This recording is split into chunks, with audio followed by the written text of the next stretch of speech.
Cybertron, birthplace of one of the greatest franchises to ever grace our childhood, the Transformers. But today, this world is going to be at its worst when it's getting invaded. And this is so we could definitely see just how dangerous Cybertron is, even at their weakest, especially when these 16 invincible invariants just decide to invade. Angstrom Levy wants their technology, and well, he's recruited every mark across the multiverse to get it. So we'll be giving the Autobots their Dinobots, and they'll also, the Decepticons will also have their warp cannons and Bruticus as well. And, well, we'll just give them the full totality of the aerial bots and seekers, as well as their basic weaponry, their drone armies and stuff like that. And, again, we'll be using the Fall of Cybertron era to basically kind of emphasize this point, that even at their weakest, Cybertron is still one of the most dangerous forces of all time. So, without further ado, please comment down below, like and subscribe and share with your friends, and let's begin. Now, let's start off with the Invincible variants. Obviously, I'm not going to name everyone, but we know we got Sinister Mark, Prisoner Mark, we got William Mark, Mustache Mark, Viltra Mark as well, Bulletproof Mark, Omni Mark, Mohawk Mark, Markety Mark. So, all these marks, right, are obviously variants of Invincible. There's 16 of them, and 16 of them all be going to Cybertron under the command of Angstrom Levy. Obviously, we know Sinister Mark is definitely the strongest of the group because he was able to eat a large majority of them, with Mohawk Mark being, well, I guess you could say the second strongest, and then Viltrumite Mark possibly being the third, considering he was the last one to really die.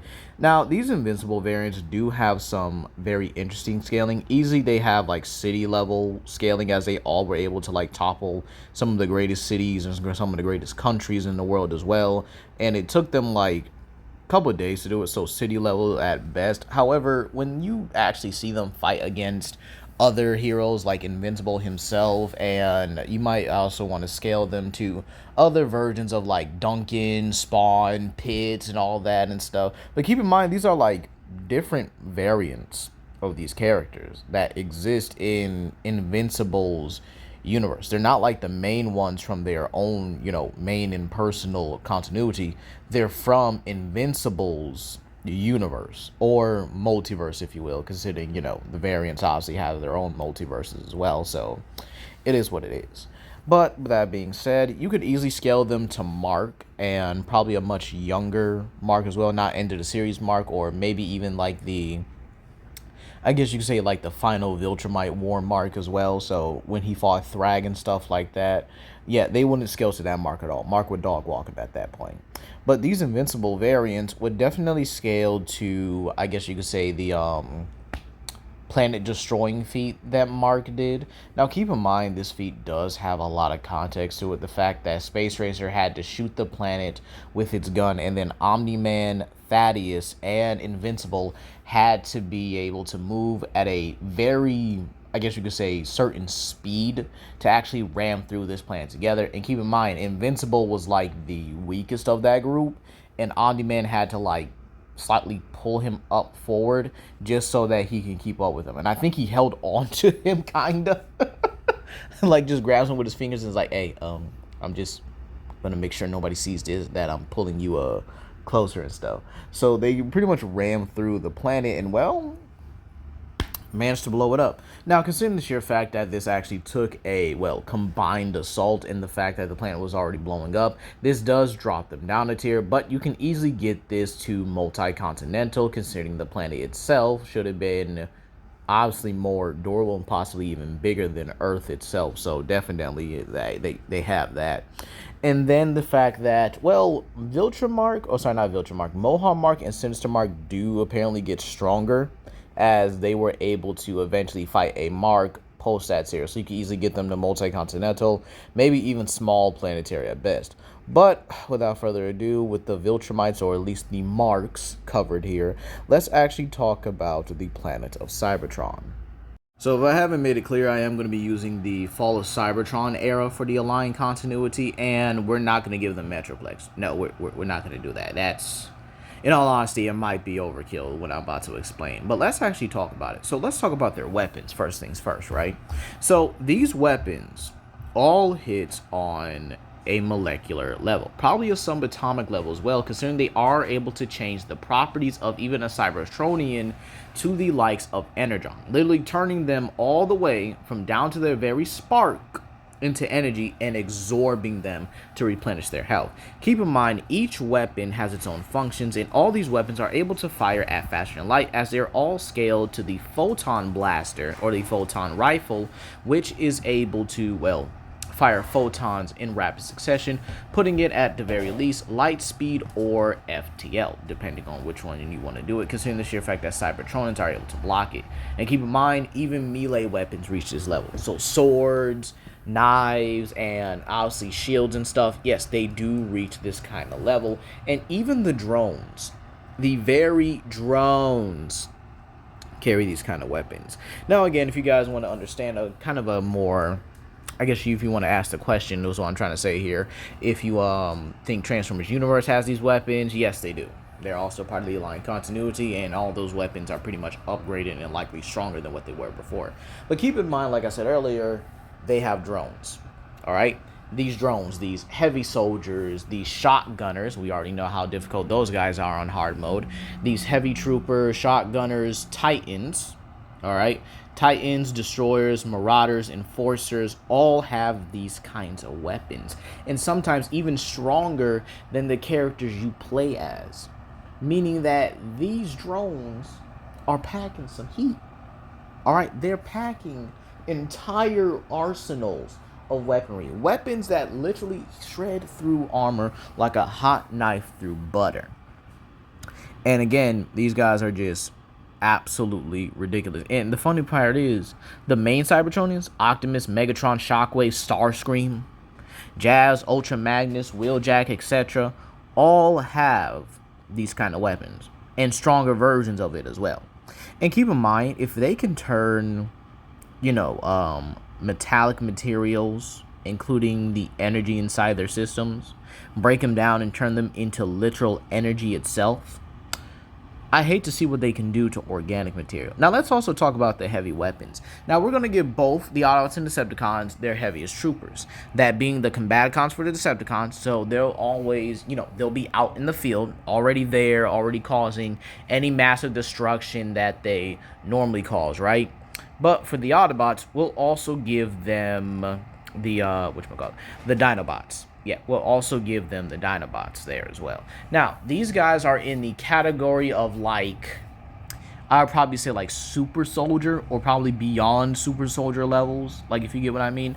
Like, these guys are essentially enhanced weaponry, like, far beyond the levels of even Optimus and Megatron, if they don't use, like, specialized weapons. But again, if it takes a specialized weapon, then they would probably be beyond you, right?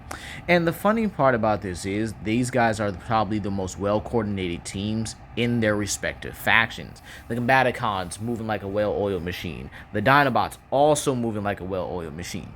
And here's the funny part. These Cybertronians, even the main ones, all scale to the solar system caliber. The reason why, and I'm guessing it's going to pop up here eventually after I talk about the super soldiers, but the reason why is because Shockwave's cannon, his hyperflux cannon, after Grimlock simply, numbs his arm off, is capable of firing miniature black holes. Oh, and keep in mind, this was the tech required to kill a Predacon. An average Predacon. And yet, the Dinobots and the Combaticons are able to withstand this. And then we have the fact that later on, there are weapons that simply equal this, And the fact that the Dinobots are able to kill both main and even fodder Predacons, which pretty much require these weapons to even damage them. And then eventually kill them. And keep in mind, some of these things can include like the hyperflux cannon, the cyclonic cannons and stuff like that, which are like so highly pressurized and have enough force and cooling temperature that they could put out a star. Yeah, these things are built different. These weapons are definitely built for destruction. So you can easily get these things to star level at a low end, solar system at a higher end. And keep in mind, there are much more durable Decepticon soldiers as well. Things like the Leapers. Like I said earlier, these guys have pretty much all the armor at the front that actually takes probably the full rounds of a gun in order to really disable them, and you have to pretty much target their thrusters, which is a weak point on their back. And again, the funny part about this is that's sometimes not a guarantee. You have to hit it at least a few, or at least a good number of times in order for this to work. And we see them casually tearing apart the average drone here, which is capable of firing the same exact weapons. And then we have the Air Force, that being the Seekers for the Decepticons and the aerial bots for the Autobots. So these guys are actually, believe it or not, the aerial bots are stated to be better than the Seekers when it comes to aerial maneuverability, and even the fact that they dominate the air sky, or dominate the airways, likely requiring the fact that the Decepticons did need warp cannons in order to really, I guess you could say, conquer the Autobots' airspace rather than manpower, which obviously, as we can tell by the beginning of Fall of Cybertron, and even in War for Cybertron, or at least some of the miniature games, we know that Air Raid and Jetfire can easily run off Skywarp and Thundercracker, who are literally the mightiest of the Seekers outside of Starscream. So yeah, it should come as no surprise that the aerial bots have a bit of superiority, but let's also talk about one thing: strategy. Militaristic mindset, right? So the Decepticons have Onslaught, Megatron, and Shockwave, who are all militaristic geniuses. Megatron has spent years in the pits of Chaos, training, honing his mind, body, and skill, along with other Cybertronians, yes. But again, he's different in a way, you know? He's very much well adapted to militaristic tactics and stuff. Then there's Onslaught, who is his chief tactician, meaning that Megatron either feels like Onslaught can easily take the responsibility, or he feels like he's, better than him in that department. And keep in mind, they also have some of the best equipment. The Decepticon warp cannons were capable of shredding the Ark if it wasn't for Metroplex. And keep in mind, this is because the Ark had highly advanced shielding that the Decepticons' normal weapons could not get through. Meaning this thing is beyond even the, I guess you could say, the Chaos Riot Cannon or the Chaos Rift Combustor, which is capable of, well, surpassing the normal levels of the Autobots and Decepticons' weaponry. And this required Metroplex to be able to take it out. Again, this is why he is not here in this battle, because it's just over at that point. I hope y'all can understand why Metroplex is not here. It would be over in a heartbeat. And keep in mind, even some of the weaker Cybertronians like Bumblebee are still comparable to the likes of Jazz, Ultra Magnus, or are only just behind them in that department, with even those two being a rival to Optimus. And then on the Autobot side, for tactical, advisement, we have Grimlock, Optimus, Jazz, Ultra Magnus, and probably some Elite Guardsmen. We know the Elite Guards are canon to the novelization, so we know they're there. And whoever's there, I guess, could be a very good tactician, considering they were in charge of transporting some of the most, I guess you could say, volatile members of Cybertron society. So with that being said, yeah, the Autobots have some crazy tacticians, probably better than the Decepticons, considering the sheer fact that Grimlock, Slug, almost forgot Slug as well, excuse me, had came up with tactics and literal warfare that were able to literally keep the Decepticons out from the front gates of Icon. This would include the fact that they had two combiners like Devastator and Bruticus, and yet here you are losing to 5 individuals altogether. So I think that is pretty much going to wrap it up from Cybertron. They easily have molecular weaponry, drones that also fire this as well, and the fact that the main ones are immune to this. Plus, they all have higher scaling. Most of them at the very least, outside the drones and stuff. But even then, the drones can even give the main characters a hard time, as even Vortex acknowledged that Titans take a whole while for even him to take down. And then we also have other advanced troopers like Enforcers, Marauders, and etc. that are just capable of just, ragdolling and destroying Autobots and Decepticons, even some of the main members as well. So with that being said, let's actually get to the end results. So I don't think it should surprise anyone that the Invincibles are getting cooked probably before they even touch the ground, in all honesty. And maybe, let's just say for fun purposes, that these 8 right in front of you are the ones to make it to the planet's surface.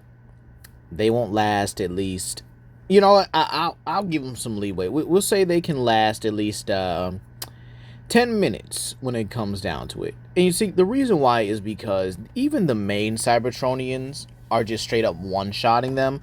The drones themselves can honestly just take care of them. So Angstrom Levy is just going to be watching as the Invincibles either barely make it to like the surface of the planet, or just straight up get dog walked and demolished the moment they get there. And the funny part about this is Angstrom Levy, the dumbest smart person alive after Plankton, or actually I'll probably put him above Plankton when it comes to the dumbest smart people in existence, in my opinion, because it's just absolutely ridiculous. The thing about it is here, none of these Invincibles fully scale directly to Mark except for Mohawk and Sinister. Even if you want to say like, oh well, they're faster, you know, capable of, you know, probably bull rushing through the planet. I'm also have to stop you on that, because Cybertron is a much more durable planet than Viltrum. It's a planet made of metal on so many layers, and even has organic materials in it. That planet is literally the heart of their own god, and yet yeah, you're not destroying that at all. The planet itself is just vastly more durable than anything the Marks or even any Viltrumite just can do. And let's not even forget the super soldiers like the Dinobots and Bruticus. Even if you want to say someone like Sinister Mark could outlast the, you know, other Marks and stuff, maybe kill a couple drones. Honestly, I do think they can definitely kill some drones, probably the more, you know, weaker ones like the Cloakers and stuff like that. But once people like Megatron, Shockwave, Starscream, Thundercracker, Skywarp on the Decepticon side starts really getting involved, it's over. They're not even going to think the Invincibles as anything more than flies, which in all honesty, they would be. And then that's not even to really account for the Decepticons' tech and engineering, the warp cannons. All they have to do is just target one. And, well, maybe they could actually get out of this because of the whole charge up speed and stuff, but it's very possible not all of them will be able to get out there in time. We know that the Invincibles, or these Invincible variants, simply have their own speed levels, with some of the slower ones likely being the first ones to get demolished by the warp cannons over and over, until they decide that, okay, we got to finally get this out of here, otherwise we're going to be you know, toast and stuff like that. So it's pretty obvious that that the warp cannons by themselves are just going to do it.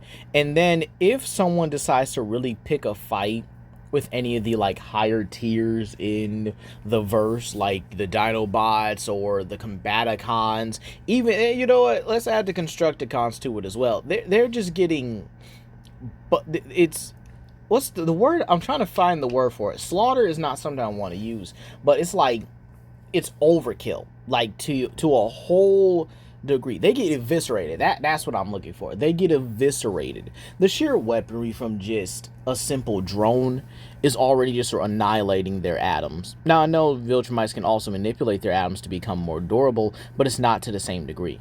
You're getting hit with weaponry that can turn you into energy and fuel.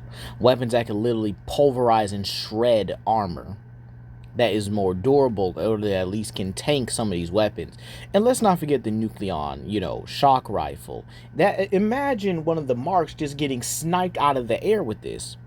It's absolutely hilarious. Same thing with Angstrom. Imagine him just thinking he's safe from a distance as he pretty much overlooks the destruction, and then you see a drone like, hey, I bet you can't shoot him up there. And then the other one's like, you know what?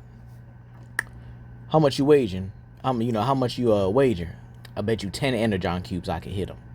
All right, bet you can't do it. All right, let me just get in position, and okay, he's not moving, so I'm just gonna take the shot. Boom, there goes Angstrom leaving, splattered like a whole gnat on the wall, like a fly.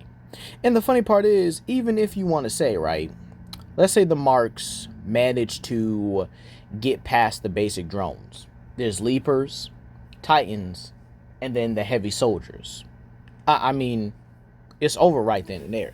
And in all honesty, I think the Leapers would be like the funniest for them, because imagine them trying to punch through their armor, but they never realize they have to attack it from behind in order to actually damage it. And you see the Leapers just carving through them. It would actually be funny. And then imagine them like flying up to try and like intercept its leap attack, only to get crushed and pulverized. Or imagine someone trying to go against the Titans, and then, you know, they can't even get past their shield generators.